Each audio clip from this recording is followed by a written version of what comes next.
தொழில்நுட்பம் மாணவர்களின் கல்வியை எந்தளவு தூரம் பாதிக்கின்றதா இல்லையா என்பதை அலசி ஆராய்ந்து ஒரு நடுநிலையான தீர்ப்பை வழங்க வருகின்றார். அடுத்து அவர் நிகழ்ச்சியாளர்களை அவர் அறிமுகப்படுத்துவார் உங்கள் முன்னிலையில். நன்றி.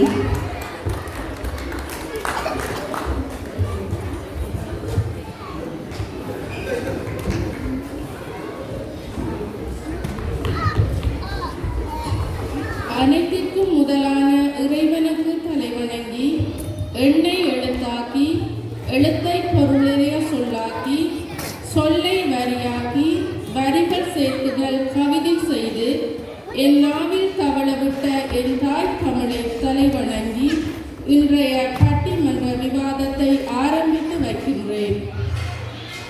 வாத பிரதிவாதிகளே, பெரியோர்களே, மாணவ செல்வங்களே, உங்கள் அனைவருக்கும் என் அன்பு வணக்கம். இன்றைய விவாத மேடை முன்வைக்கும் தலைப்பு தொழில்நுட்பம் மாணவர்களின் கல்வியை பாதிக்கின்றதா இல்லையா? 20ஆம் நூற்றாண்டின் ஆரம்பத்திலேயே தொழில்நுட்பம் மனித குலத்தை மெல்ல ஆக்கிரமிக்க தொடங்கிவிட்டன. என்றோ தொழில்நுட்ப வசதிகள் தடைப்பட்டால் முழு மனித குலமுமே இயக்கத்தை எரித்துவிடும் நிலை உண்டாகியுள்ளது. காலம் இப்படியாக மாறிக்கொண்டிருக்கையில் இன்னொரு புறம் தொழில்நுட்பத்தின் பாதிப்பு நேர்மறையாகவோ எதிர்மறையாகவோ அதிகரித்து செல்வதை காண முடிகின்றது. தொழில்நுட்ப சாதனங்களால் எந்தளவு நாம் முன்னேற்றம் அடைந்த தலைமுறையாக சௌகரியமாக வாழ்க்கையை வாழ்ந்து கொண்டிருக்கின்றோமோ அந்த அளவுக்கு சமுதாய சீர்கேடுகளும் தீவிரமான நோய்களும் அதிகரிப்பதை நாம் காண முடிகின்றது. எனவே எதிர்காலத்தில் தொழில்நுட்ப சாதனங்களின் பாவனை எவ்வாறு மனித குலத்தை பாதிக்கும் என்ற விவாதங்களும் மாணவர்களை எவ்வாறு பாதிக்கின்றது அல்லது உதவியாக இருக்கின்றது என்பது பற்றி பேச வந்திருக்கின்றோம். இன்றைய மாணவர்கள் நாளைய உலகின் தலைவர்கள். எனவே இந்த தொழில்நுட்ப சாதனங்கள் மாணவர்களின் கல்வியை எந்தளவில் பாதிக்கின்றது என்பதை அறிவதன் மூலமே நாளைய உலகின் தொழில்நுட்பத்தின் சாதனங்களின் பாதிப்பு எவ்வாறு இருக்கும் என்பதை எம்மால் இப்போது அறிந்து கொண்டு அதற்கேற்ப மாற்றங்களை உருவாக்க முடியும். எனவே இன்றைய விவாத மேடையில் விவாதிக்க போகும் தலைப்பு தொழில்நுட்பம் மாணவர்களின் கல்வியை பாதிக்கின்றதா இல்லையா என்பதுதான். நிச்சயம் பாதிக்கின்றது என்று ஒரு அணியும் நிச்சயமாக இல்லை என்று ஒரு அணியும் தங்கள் விவாதங்களை எடுத்து வைக்க தயாராக உள்ளனர். இந்த வகையில் நிச்சயமாக தொழில்நுட்பம் மாணவர்களின் கல்வியை பாதிக்கின்றது என வாதிட வருகின்றார்கள் திருமதி துஷ்யந்தி கேதீஸ்வரன், காயத்ரி ரமேஷ், சுவேதனின் தனபால சிங்கம். தொழில்நுட்பம் மாணவர்களின் கல்வியை பாதிக்கவில்லை என வாதிட வருகிறார்கள் திருமதி நாளினி தயாபரன், திருமதி விஜிதகுமாரி குகனேஸ்வரன், திரு பிரபு ஜெகதீசன் அவர்கள்.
முதலாவதாக தொழில்நுட்பம் மாணவர்களின் கல்வியை பாதிக்கவில்லை என வாதிட வருகிறார் திருமதி நாளினி தியாகரன் அவர்கள்.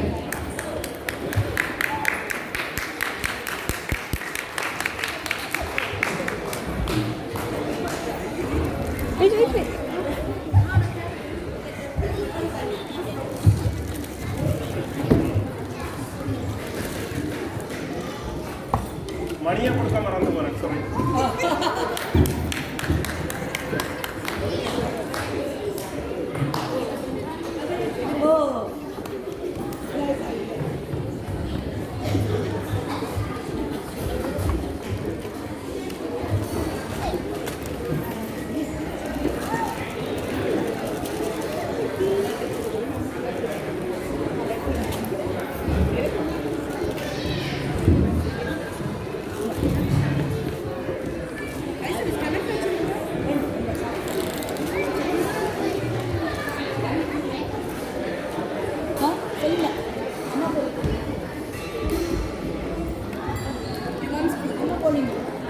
தாயோடு இணைந்து செல்லும் நம் தாய்மொழியாம் தமிழை வணங்கி மதிப்புக்குரிய பட்டிமன்ற நடுவர் அவர்களின் வணக்கத்தை கூறிக்கொண்டு எதிரணி சகோதர சகோதரிகளுக்கும் குழுமியிருக்கும் பார்வையாளர்களுக்கும் சான்றோர்களுக்கும் எனது பணிவான வணக்கத்தை தெரிவித்துக் கொள்கிறேன். இன்றைய தலைமுறையினரின் கல்வியை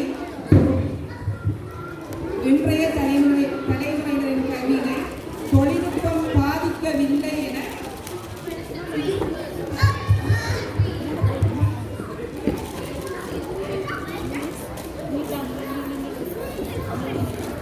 இன்றைய தலைமுறையினரின் கல்வியை தொழில்நுட்பம் பாதிக்கவில்லை என வாதாட வந்துள்ளேன்.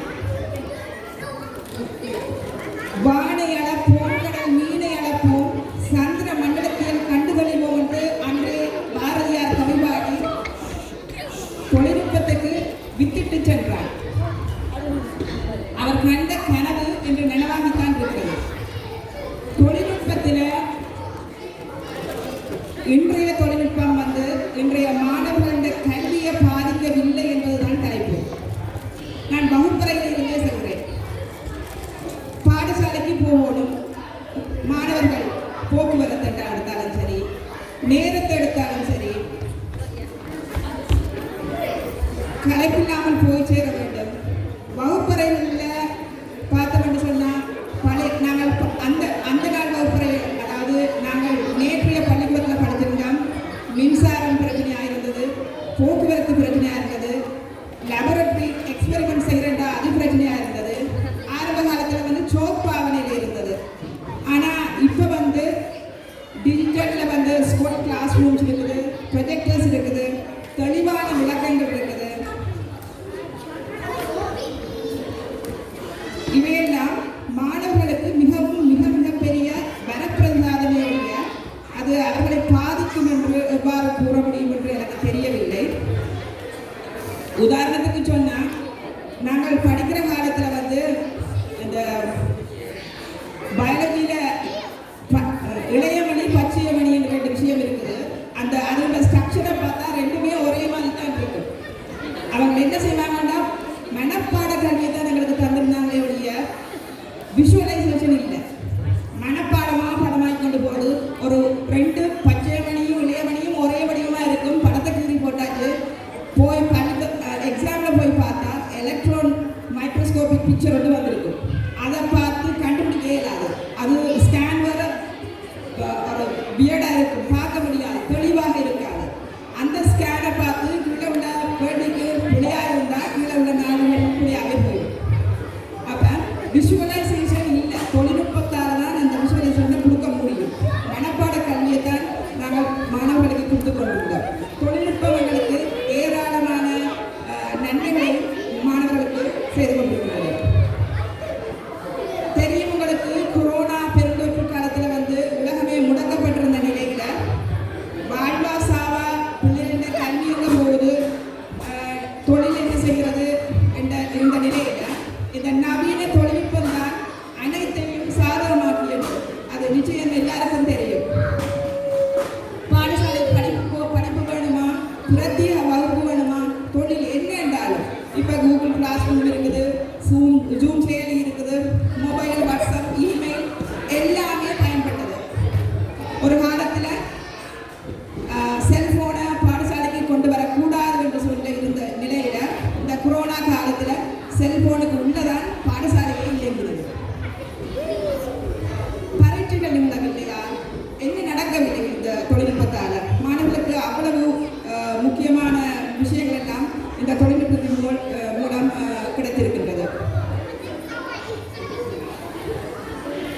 இன்னும் ஒரு தூரம் பார்த்தா நாங்கள் விசேட தேவை இருக்கிற பிள்ளைகளுக்கு இப்போ நாங்கள் ஊர்லேன்னு சொன்னால் ஒரு பிள்ளைக்கு கண்டறியல அல்லது அதெல்லாம் நாங்கள் தொழில்நுட்ப ரீதியில் இங்கே வளர்கிற பிள்ளைகளுக்கு இலகுவாக நாங்கள் கண்ணை செக் பண்ணுறோம், காதை செக் பண்ணுறோம், அவர்களுடைய தேவையை நிறைவேற்றி செய்கிறோம் தொழில்நுட்பத்தை வளர்ச்சியால தான்.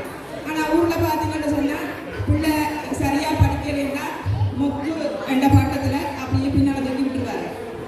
அப்போ எனக்கு இந்த நாட்டில் ஒரு விசேட தேவைகள் உள்ள பிள்ளைகள கல்வியை உள்ள ஒரு பாடசாலைக்கு போக கிடைச்சது. அங்கே போய் பார்த்தோம் தெரிஞ்சது அந்த பிள்ளைகளுக்கு தேவையான சகல விஷயங்களும் படிப்பா, இடையில படுக்க வேணுமா, டாய்லெட் வசதிகளா, சாப்பாடா, சகலத்துக்கும் தேவையான அவ்வளவு வசதிகளும் வந்து தொழில்நுட்ப ரீதியில் வந்து செய்து மிக மிக சிறப்பாக இருந்தது. அதை பார்க்கும்போது எல்லா பிள்ளைகளுக்கும், அதாவது எல்லா பிள்ளைகளுக்கும் எல்லாமே கிடைக்கக்கூடியதாக இருந்தது தொழில்நுட்ப வசதியில். நேரத்தை சமைக்கலாம், இலகுவாக எதுவும் செய்து கொள்ளலாம். தனித்து இயங்குற தன்மை, அதாவது தான் தனித்து ஒரு பிள்ளை படிக்கணும் மட்டும் சொன்னால் இப்போ ஒரு பாடசாலையில் குறிப்பிட்ட பிசினஸ் பண்ணுறது ஒரு ஆசிரியர் எக்ஸ்பர்டைஸ். ஆனால் அந்த பிள்ளை வந்து தொழில்நுட்பத்தை பாவிச்சு தானாக தனித்து இயங்கி ரிசர்ச் பண்ணுது. ரிசர்ச் பண்ணி தானாக எல்லாத்தையும் தகவலை தேடிக்கொள்ளுது, நிறைய வளத்தை பெருக்கிக் கொள்ளுது. மற்றது டிபெண்டன்ஸே இல்லை, ஒளிவு மறைவு இல்லை. பார்த்தீங்கன்னு சொன்னால் ஒரு நோட்ஸ் காப்பி எடுக்கிறதுக்கு நிறைய பேர் ஒழிச்சு சில ப்ராப்பரான நோட்ஸ்களை கொடுக்காம அப்படியே இப்போ யாருமே படிக்கலாம், என்ன வேணுமென்றாலும் படிக்கலாம். தொழில்நுட்பத்தில் பார்த்தீங்கன்னு சொன்னால் இடத்துக்கு போனீங்கன்னா உங்களுக்கு தேவையான எல்லாத்தையுமே பார்க்கலாம், எல்லாத்தையும் படிக்கலாம். நன்றி. நேரம் மட்டுப்பட்டாக இருந்தவையினால் எனது உரை இத்துடன் முடித்துக் கொள்கின்றேன்.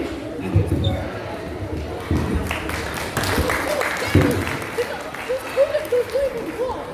அருமையாக வாதாடி சென்றார் திருமதி நாளினி தியாகரன் அவர்கள். அடுத்ததாக தொழில்நுட்பம் மாணவர்களின் கல்வியை பாதிக்கின்றது என்ற தலைப்பில் பேசுவதற்கு வருகின்றார் துஷ்யந்தி கேதீஸ்வரன் அவர்கள்.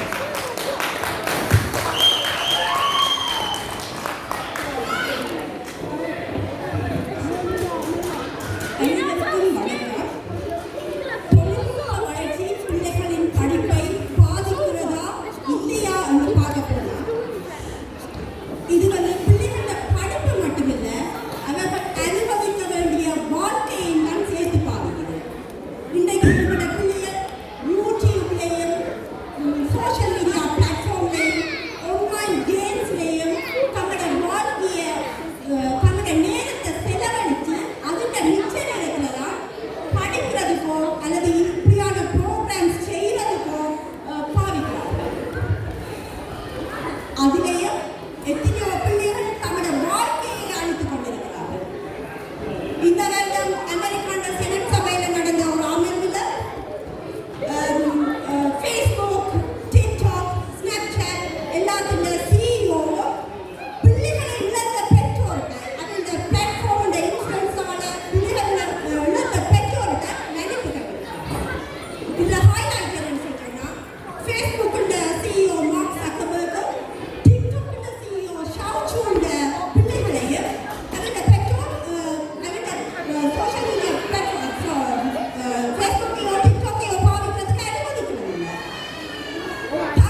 கடைசியா நான் எதிரடிக்கு சொல்றது எல்லா பெற்றோருக்கும் சொல்றது நாம நினைச்சு கொண்டிருக்கோம் கம்ப்யூட்டர்லயோ ஹேண்ட்போன்லயோ பேரண்ட்ஸ் கண்ட்ரோலை போட்டுட்டா பிள்ளைகளும் சேஃபா பார்த்துனா நாமும் சேஃபா இருக்கணும்.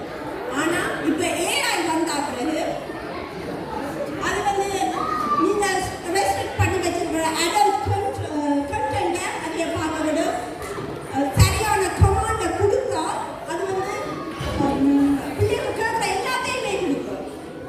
அப்ப இது வந்து நாங்க தான் அவர்கள் வளர்ற பிள்ளைகளை கண்காணிக்க வளர்க்க வேண்டிய ஒரு கட்டாயத்தில் இருக்கிறார்.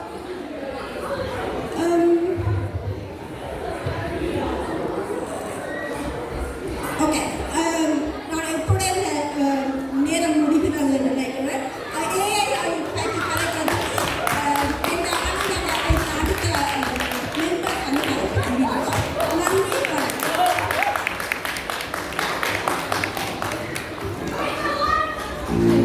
மிகச் சிறப்பான தொடக்கத்தை அளித்து சென்றிருக்கிறார். அடுத்ததாக இதற்கு எதிர்வாதம் ஆற்ற எதிரணியில் இருந்து தொழில்நுட்ப மாணவர்களின் கல்வியை பாதிக்கவில்லை என்பதை வாதிட வருகின்றார் விஜிதகுமாரி குகனேஸ்வரன் அவர்கள்.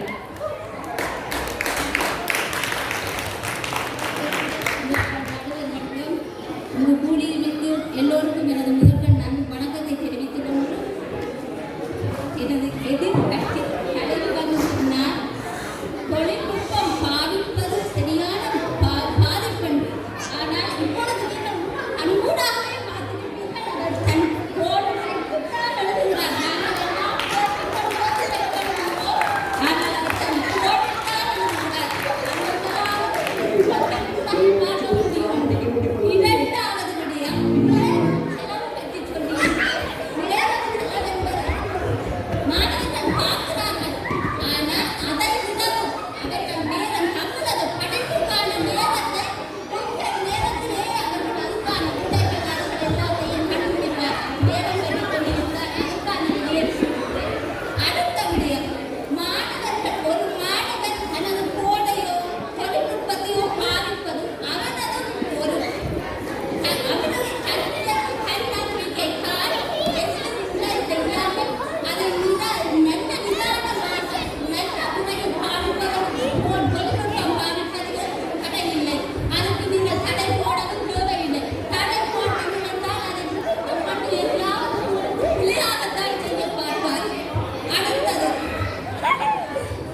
எதற்காக மாணவர்கள் தொலைபேசியை கையில் எடுக்கும்போது, ஐபோனை கையில் எடுக்கும்போது பதறுகிறது.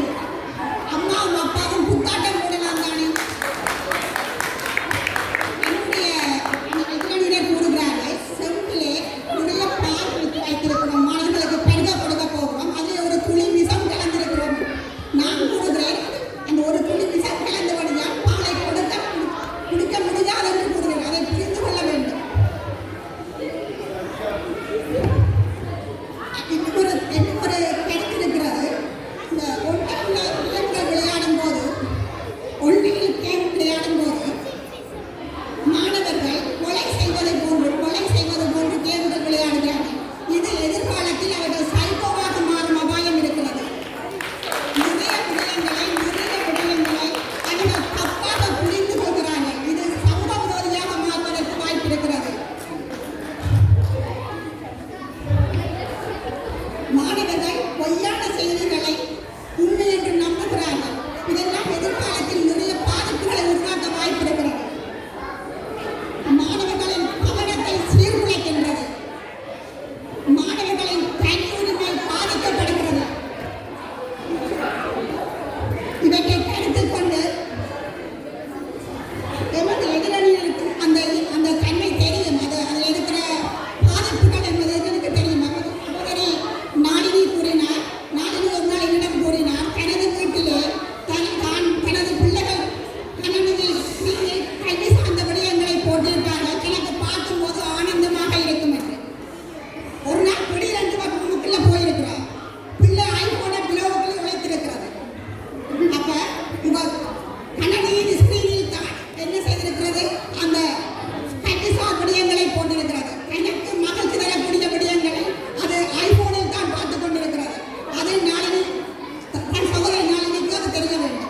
அடுத்தது நமது சகோதரி லதா அவர்கள் உண்மையை மட்டும்தான் கூறுவார். ஆனால் இன்று என்னவோ தெரியவில்லை. அவருக்கு என்ன பிரச்சனை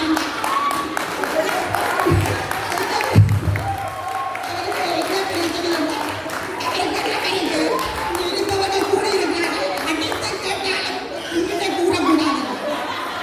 அதனால் அவர்கள் உண்மையை கூற வேண்டும்.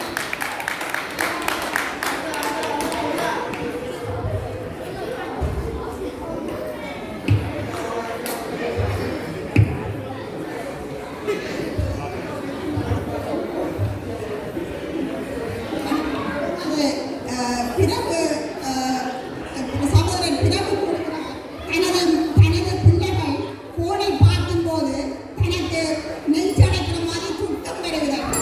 எதற்கு துக்கம் வர வேணும்?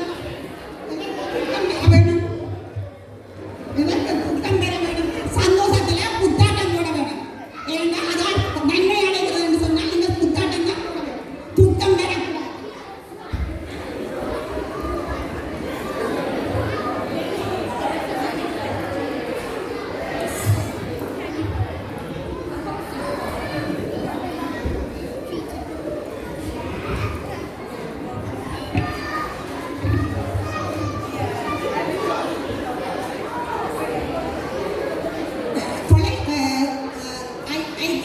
ஐபோன்களை பார்க்கும்போது கண்களின் ஆரோக்கியம் பாதிக்கப்படுவதை நாங்கள் நிறைய இடங்களில் கண்காணிக்கின்றோம்.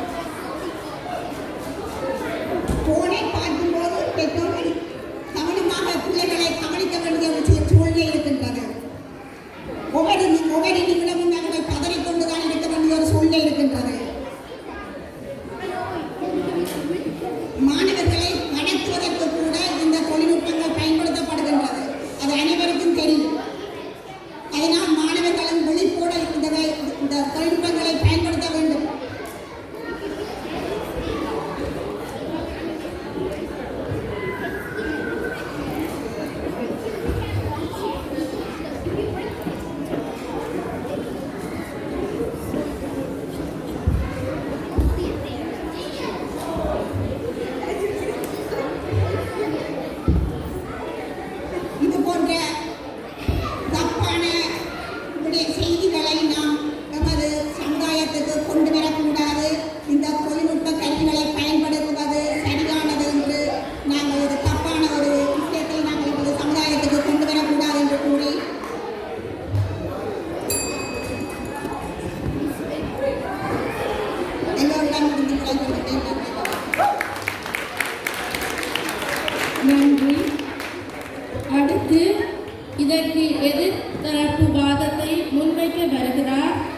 பிரபு ஜெகதீசன் அவர்கள்.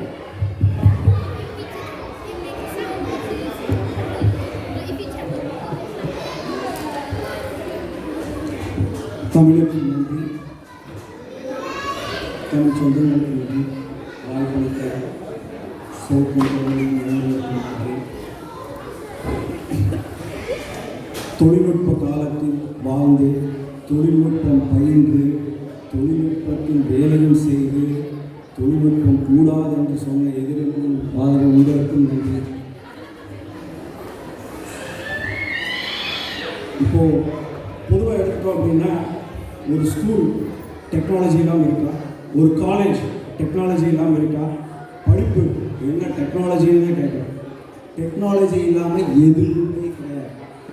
நீங்கள் என்ன குரூப் எடுத்தாலும் சரி, தமிழ் படிக்கிறீங்க, ஆங்கிலம் படிக்கிறீங்க, எது படித்தாலும் சரி, அதில் ஒரு தொழில்நுட்பம் இருக்குது. அந்த தொழில்நுட்பம் இல்லாத கல்வியே இல்லை, அந்த தொழில்நுட்பம் இல்லாத நாடுமே இல்லை. இப்போது பொதுவாக எடுத்துட்டு நீங்கள் என்ன படிச்சுட்டு வந்திருக்கீங்கன்னு கேட்டால் என்ன சொல்லுவோம்? டெக்னாலஜி என்ன படிச்சுட்டு வந்திருக்கீங்கன்னு சொல்லுவோம். இல்லாமல் ஏதாவது சொல்ல போகிறோம் கிடையாது.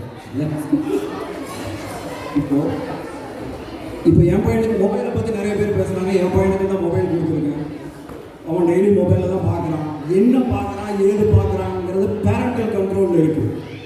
அவன் என்ன படிக்கணும், அவன் என்ன பார்க்கணும், பார்க்கக்கூடாதுங்கிறத அதுவே டிசைட் பண்ணிடும். நீங்கள் எதையும் பண்ண வேண்டியதில்லை.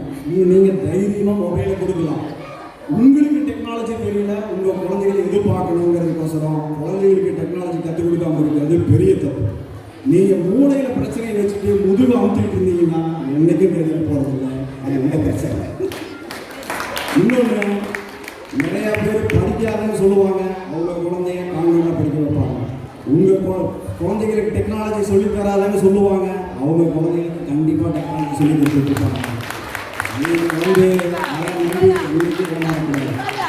தொழில்நுட்பம் இன்றைக்கு பிரச்சனை தான் இல்லைன்னு சொல்லவே முடியாது. 100% அது சரியே கிடையாது. 25 குறைஞ்சது ஒரு சதவீதப்படுத்தல கொஞ்சமாவது கெட்டு தான் போகும். இப்போது விவசாயம் பண்ணுறோம், பயிர் வளர்க்குறோம், பறவைகள்னால பிரச்சனை வரும், வண்டுகள்னால பிரச்சனை வரும், வேற ஏதாவது பருவ மாற்றங்கள்னால பிரச்சனை வரும். இதனால விவசாயம் பண்ணாமல் விட்டுருவோமா, சாப்பிடாம விட்டுருவோமா? அப்படி கிடையாது. சில பிரச்சனை ஆகிட்டு தான் இருக்கும். நம்ம அதை தாண்டி அதை தொழில்நுட்பத்தினால் தடுத்து அடுத்த லெவலுக்கு போயிட்டு தான் இருக்கணும். அதுதான் படிக்காமல் வளர்ச்சி, அதுதான் தொழில்நுட்பம். ஸோ இதை வந்து நான் இங்கே ஆணித்தரமாக சொல்லணும்னு நினச்சிக்கிறேன். ஏன்னா இப்போ ஏதோ ஒரு பிரச்சனை வருது, அதனால அதை நம்ம ஒதுக்கிட்டோம்னா எதையுமே நம்ம செய்ய முடியாது. ஏன்னா கடல் ஒத்தும் கருவாடு தின்னு சொன்னால் குடல் ஒத்தி நம்ம செட்டு தான் போவோம்.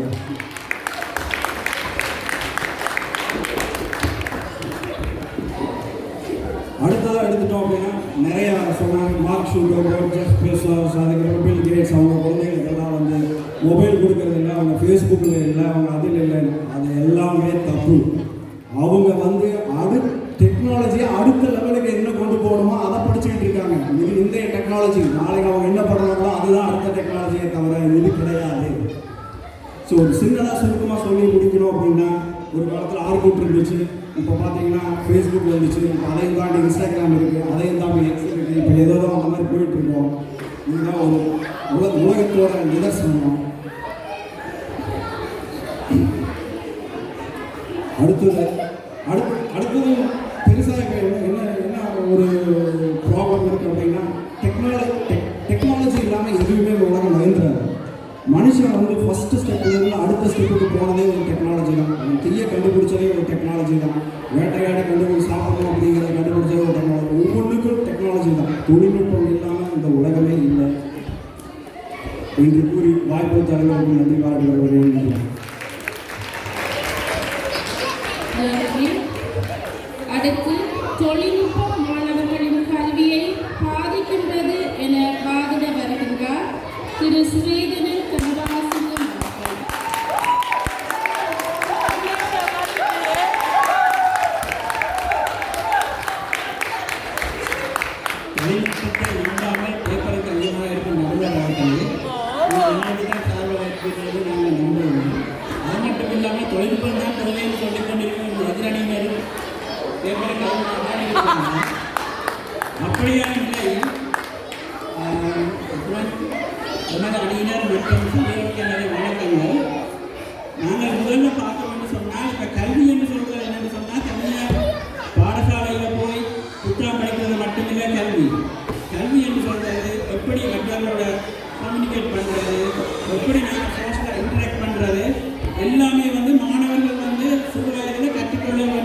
இதோட கதைச்சாலும் கூட கதைக்க மாட்டேங்க.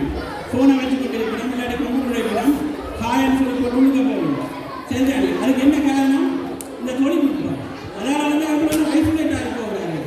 நீங்கள் ஜிபிட்ட போகிறீங்க, ஜிபி என்ன செய்யணும்? கம்ப்யூட்டர் தான் பார்த்து கொண்டு இருக்கிறோம். சரிதானே? உங்களோட முகத்தை பார்த்து கதைக்கல, உங்களோட கையை பிடிச்சி பல்ஸ் பார்க்கணும் இல்லை. சரிதானே?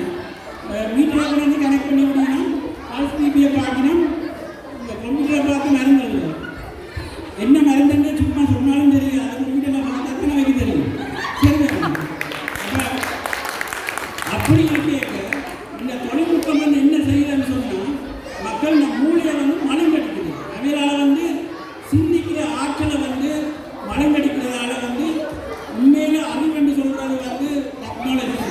இப்போ நாங்கள் யோசித்து பார்த்தோம்னு சொன்னால் உலகிலேயே பெரிய டெக்னாலஜி அது. உலகிலேயே வந்து பெரிய டெக்னாலஜி எங்களோட மூளை. சரிதானே?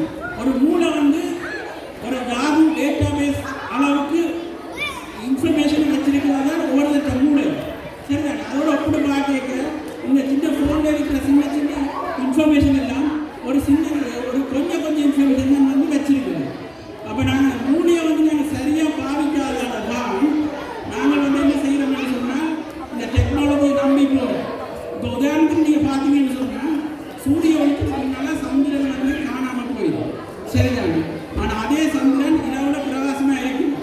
ஆனால் சந்திரன் பிரகாசமாக இருக்கும், அடிவாக இருக்குன்றதுக்காண்டி சந்திர வெளிச்சத்தினால உங்களை அடிக்கணுமா? இல்லை, சூரியன் தான் உங்களுக்கு வேணும். சரிதானே? அது மாதிரி தான் இந்த மூளையை பாவிக்க தெரியாத மனிதன் தான் வந்து என்ன செய்கிறாங்கன்னு சொன்னால் தொழில்நுட்பத்துக்கு பின்னால் போகிறோம். ஆனபடியாக நாங்கள் தொழில்நுட்பத்தில் அதிகம் நாங்கள் தூங்கி இருந்தோம் என்று சொன்னால் நாளைக்கு தொழில்நுட்பமே எங்களை கட்டுப்படுத்தி சரிதானே எங்களோட பிள்ளைகளுடைய வாழ்க்கையையும் அவருடைய அறிவையும் வந்து என்ன செய்யும் என்னும் கீழே கொண்டு போகும். மற்றது ஆர்டிஃபிஷியல் இன்டெலிஜென்ஸ் என்று சொல்லிக்கிறோம். சரிதானே? கூகுள்ஸில் சர்ச் பண்ணி பார்க்கலாம்னு சொல்லிக்கிறோம். அதில் உள்ள டேட்டா எல்லாம் வந்து என்னென்னு பார்த்தீங்கன்னு சொன்னால் வெஸ்டர்ன் வேர்ல்டுக்குரிய டேட்டா. அதாவது வெஸ்டர்ன் வேர்ல்டுக்குரிய டேட்டான்னு சொன்னால் இப்போ இங்கே உள்ள வர்க்கங்கள், இங்கே உள்ள இந்த நடைமுறை சாப்பாடு அதுகளை பற்றி இன்ஃபர்மேஷன் தான் இருக்கும். அப்போ எங்களோட தமிழர்கள் எங்களுடைய கலாச்சாரம் பாரம்பரியம் அதில் பற்றி ஒரு இன்ஃபர்மேஷன் வந்து தேடினாலும் வராது. அதனால் வந்து எங்களோட மாணவர்கள் வந்து எங்களோட கலாச்சாரம் பண்பாடுகளை பற்றி அறிவன் சின்ன பிள்ளைகளை வளர்க்கிறத வந்து என்ன செய்யணும்னு சொன்னால் நம்ம தொழில்நுட்பம் வந்து பாதிக்கும். சரிதானே? இப்போ எங்களுக்கு தொழில்நுட்பம் இருக்குது எனக்கு தெரியும். சரிதானே? அது வந்து மாணவர்களுக்கு உதவுது. ஆனால் பாதிக்குது பாதிக்குதான் பாதிக்கலையே அந்த தலைப்பு. இப்போ தலைப்பு வந்து நீங்கள் பார்த்தீங்கன்னு சொன்னால் அது பாதிக்கலைன்னு சொல்லுவதனால சொல்லலாம். அது வந்து என்ன செய்யணும்னு சொன்னால் பாதிக்குது. மற்றது இந்த டெக்னாலஜியை பாதிக்கிறது எல்லாம் வந்து ஒரு மாஃபியா. அதில் என்ன செய்யணும்னு சொன்னால் அதில் உள்ள புது புது அப்டேட்ஸை கொண்டு வந்து புது புது விஷயங்களை சொல்லி உங்களை அதுக்குள்ளேயே அடிமையாக வச்சிருக்கீங்க. அதை விட்டு உங்களை வெளியில் போக முடியணும் இல்லை. இப்போ நீங்கள் இந்த மாஃபியாவை நம்பிக்கொண்டு என்ன செய்கிறீங்கன்னு சொன்னால் தொழில்நுட்பம் தான் எல்லாத்துக்கும் வேண்டிய சொல்லி அது முன்னாலேயே போய் கொண்டிருக்கிறீங்க. ஆட்டு வந்து எழுதணும். அதுதான் வந்து உண்மையில வந்து மாணவர்களுடைய கல்வியையும் வந்து அது என்ன செய்யுதுன்னு சொன்னால் பிள்ளையான திசையில கொண்டு போகுது. மற்றது வந்து நாங்கள் இதில் பார்த்தோம்னு சொன்னால் இப்போ கொரோனா காலத்தில் வந்து இவன் சொல்லிக்கிறாங்க வந்து தனக்கு தொழில்நுட்பங்கள் வந்ததுன்னு சொல்லி அப்படியே அரசாங்கம் கொரோனா பச்சுன்னு சொல்லி பாடங்களை கொடுத்தது. எனக்கு சொன்ன அறிவு மாணவர்கள் அறிவு வந்து பாதிக்குது. டெக்னாலஜியை பாதித்து கொரோனா காலத்தில் படிப்பிச்சாலும் அவங்க மாணவர்கள் அறிவு நிலை குறைஞ்சதால தான் அவருக்கு சலுகையை கொடுக்க வேண்டியிருக்கிறாங்க. மாணவர்களெல்லாம் உண்மையில வந்து அவருடைய சாதாரண படிப்புலேயே கீழே வந்து குறைச்சித்தானே இருக்குது.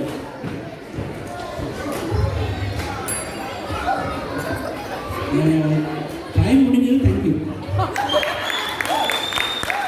நன்றி. சிறப்பான தனது எதிர்வாதத்தை முன்வைத்திருந்தார்.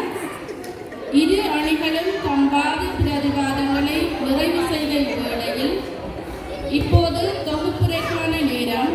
எனவே தொழில்நுட்பம் மாணவர்களின் கல்வியை பாதிக்கவில்லை என தம் அணிவாதத்தின் தொகுப்புரை வழங்க மீண்டும் அணி தலைவி சகோதரி நாளினி தயாவரன் அவர்களை அழைக்கின்றேன்.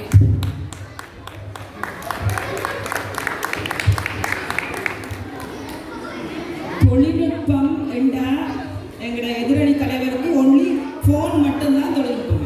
வேற எதுவுமே தொழில்நுட்பமாக தெரியும். ஃபோனை தவிர வேற எதுவுமே தொழில்நுட்பம் இல்லையா. தொழில்நுட்பத்தை அவ்வளவு அலாதியாக பாவிச்சு கொண்டு பச்சை பொய்யை சொல்லி கொண்டிருக்கார்கள்.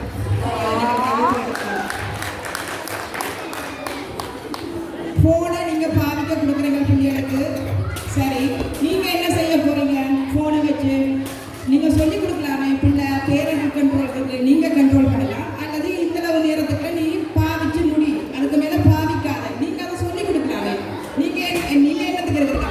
டெக்னாலஜி எல்லாமே உங்களுக்கு தருது, அதை எல்லாத்தையும் பாவிக்கிறீங்க. அந்த ஒரு வேலையாவது செய்யலாமே, பிள்ளைக்கு ரிமைண்ட் பண்ணலாமே. இந்தளவு நேரம் தான் உனக்குரியது. தொழில்நுட்பத்தில் நிறைய முக்கியமான விஷயங்கள் இருக்குது.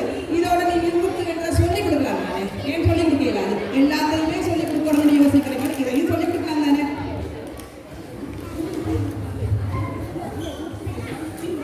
பதறுறோம். நாங்கள் ஃபோனை கையில் எடுத்தோடனே பதறுறோம். என்னத்துக்கு ஏன் பதறுறோம்னா எங்களுக்கு அதில் தெளிவு இல்லை. ஃபோனுக்கு என்ன இருக்கோ ஏது இருக்கோ என்னத்தையும் பார்த்துருவானோ அப்படின்றவங்க பதறுறீங்க.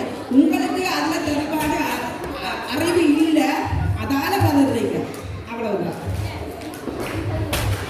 ஃபோனுக்கு அடிக்ஷன் சொல்றாங்க. தொழில்நுட்பத்தில் ஊரில் பாட்டி கூட வெத்தில பார்க்குறது அடிக்ஷன் தான். அந்த காலத்தில் பாட்டிகிட்ட வெத்தில பார்க்க பேக்க ஆரம் தொட்டுட்டா பெரும்பாலாக இருக்கும். அவனுக்கு அடிலாம் விடும். அதுவும் அடிக்ஷன் தான். நிறைய அடிக்ஷன் இருக்குது. இப்போ ஃபோன் மட்டுமே அடிக்ஷனாக இல்லை. நன்றி மறந்து போய் கலைக்கிறாங்கன்னு நினைக்கிறேன் எதிரணிக்காரன். அதாவது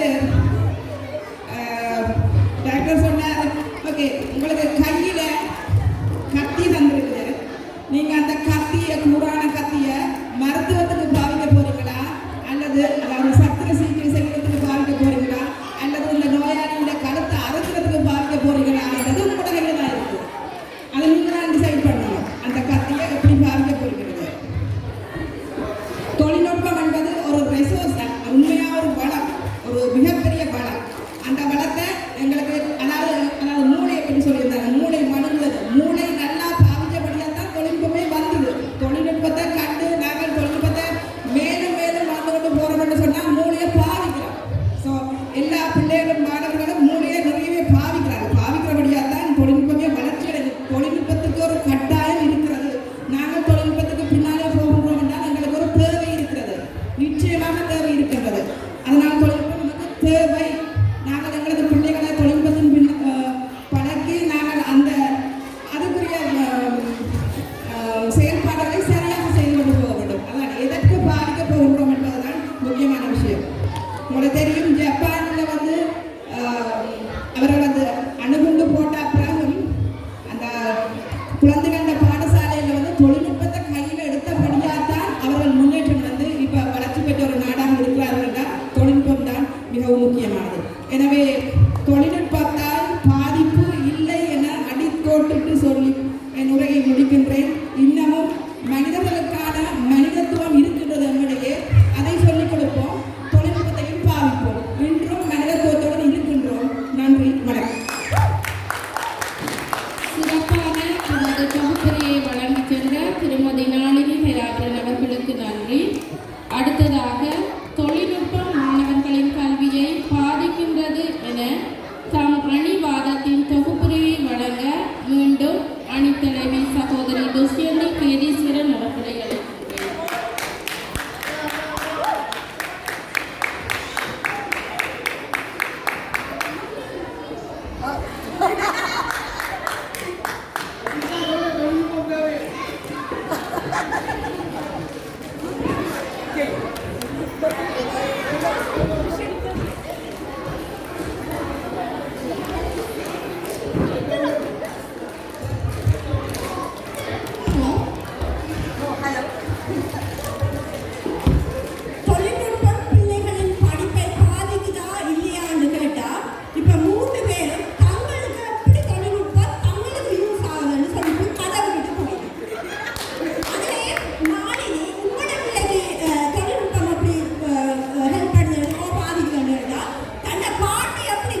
பங்கெடுப்பதற்கு யூஸ் பண்றதுக்காண்டி பல கெட்டிக்கார இளைஞர்கள் அதை பார்த்து கொண்டிருக்காங்க. இப்போ ஒரு எக்ஸாம்பிளுக்கு நீங்க ஐபோன் 16, 17 ரிலீஸ் பண்ணீங்கன்னா அது பல படிக்கல்ல அது டெஸ்டிங் நடந்து அதெல்லாம் பாஸ் பண்ணினா தான் அது கடைசியா லைவ் ஆகும். ஆனா வைரஸோ பாக்ஸையோ ரிலீஸ் பண்ணதுக்கு அவ்வளவு ஹார்ட்வேர் தேவையில்லை. நீங்க எத்தனை வைரஸையும் எத்தனை பாக்ஸையும் உடனே ரிலீஸ் பண்ணலாம். ரிலீஸ் பண்ணி அந்த டேட்டாவை களவெடுக்கலாம். அடுத்தது இப்போ நாளைக்கு நீங்கள் சொல்லுங்க டிரான்ஸ்போர்ட்டுக்கு ஹெல்ப் பண்ணுது, தொழில்நுட்பம் டிரான்ஸ்போர்ட்டுக்கு ஹெல்ப் பண்ணுது. இப்போ நான் பக்கத்தில் எனக்கு 5 நிமிஷத்தில் நடந்து போகிற குறுக்கு சந்துக்கு கூகுள் மேப்பை போட்டேன்னு சொல்லிட்டோம்னா அது அந்த வடிவேல் அந்த துபாய் குறுக்கு சந்துக்கு போகிற மாதிரி சவுத் இந்தியா சுற்றி காட்டிக்கொண்டே கொண்டே விடும். இதுக்கு நானே தொழில்நுட்பத்தை பயன்படுத்தும். அடுத்தது நாளைக்கு மனசாட்சி போட்டு சொல்லுங்க எத்தனை நேரம் கையில மெக்க வச்சு கொண்டு ஆக்கள்கிட்ட எங்க கண்ணுமான பேருக்கு போயிருக்கோம். அடுத்தது ஓகே நாளைக்கு ஜூம்ல படிப்பு கேட்குங்க அது பிள்ளைகளை ஜூம் வந்தது கோவிட்ல பிள்ளைகளுக்காக ஹெல்ப் பண்ணிடுறேன்னு சொல்லுவாங்க. நீங்க ஜூம்ல படிப்பு கேட்கல அதே ஜூம்ல வேற குரூப்ல எத்தனை பிள்ளை தமிழ்ல செக் பண்ணி கொண்டு இருந்துருக்குங்க. அது கடைசியா பட்டினத்தா சொல்லியிருப்பேன். துள்ளி திரிந்த வயதில் துடுக்கடக்கி பள்ளிக்கு அனுப்பினனே தந்தையாகிய பாதகனே. நீங்க இந்த வளர்ந்த வயதுல பிள்ளைகளை கண்ட்ரோல் பண்ணி அவர்களை சரியான வழியில வழி நடத்தாம விட்டா அவர்கள் வளர்ந்து உங்களை கொள்ளுவார்கள். ஆகவே தொழில்நுட்பம் பிள்ளைகளின் படிப்பை பாதிக்குது. அடுத்தது நடுவர்களே உங்களுக்கு பின்னால எனக்கு ஒரு பெரிய ஒளிவட்டம் தெரியுது. நீங்க உங்களுக்கு தான் சார்பாக சொல்லி நன்றி.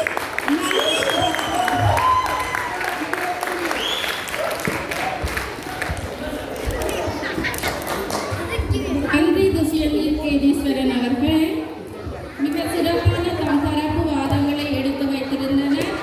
தம் இரு அணிகளும் வாத திறமையில் இரு அணிகளுமே தம் எதிர் அணிக்கு என்றும் சளைத்தவர்கள் அல்ல என்பதை நிரூபிக்கும் வகையில் வாதாடி இருந்தனர்.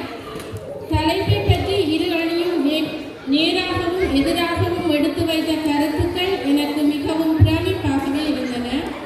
விவாத மேடை என்பதை தாண்டி இன்றைய மாணவ செல்வங்களுக்கு தொழில்நுட்பத்தின் சாதக பாதகங்கள் மீது இருக்கும் ஆழமான புரிந்துணர்வு நமது சமுதாய ஆரோக்கியமான எதிர்காலத்தை நோக்கி நகர்ந்து செல்ல எடுத்துக்காட்டாக இருக்கின்றது. இரு அணித்தலைவர்களும் சிறப்பான கருத்துக்களை முன்வைத்திருந்தனர். அவர்களின் இரு அணியும் அவற்றை சிறப்பாக தொடர்ந்து சென்று கொண்டிருந்தனர்.